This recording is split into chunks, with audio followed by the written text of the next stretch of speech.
Okay, this ain't perfect. This probably isn't the way anybody else would do it, but it's the way I did it. My dad and I always did things restoring cars, motorcycles, tractors, trucks, and RVs.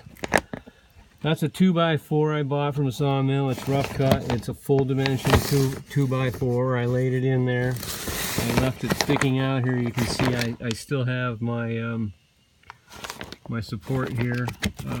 I have a box piece of steel that's going in here. It's 2-inch. That's going to fill up more of that space out to here. And then I have this. You can call it a furnace strip or whatever the hell you want, but it's I cut this off of the 2x4. I ripped the whole friggin' thing, saw it in like doing that, but that's full dimension 2-inch, and this will get bolted right here. The last bolt hole I moved in, and I drilled holes for my my square steel tubing that's going up in here. I welded the nuts to the inside of the tubing so that I wouldn't have to take the slide out, because you can't get a 2.5-inch bolt in here. There's not enough room by the time you get this all in here. So this is it.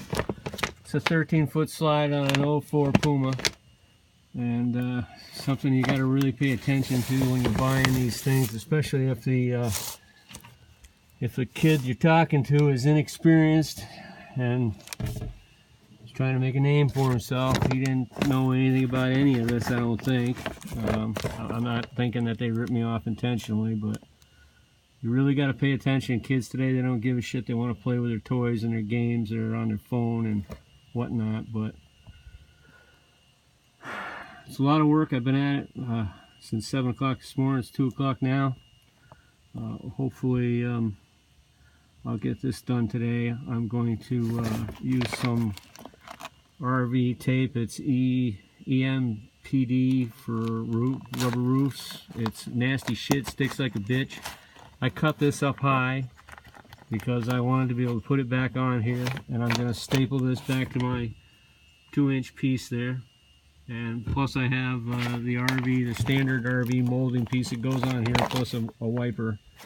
The wiper will go on once I tack this up, and then I'll put the RV molding piece back up with all the screws, the zillion freaking screws I gotta go buy now.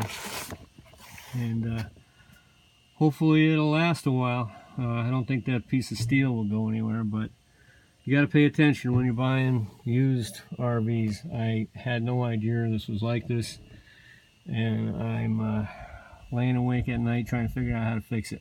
So there you go.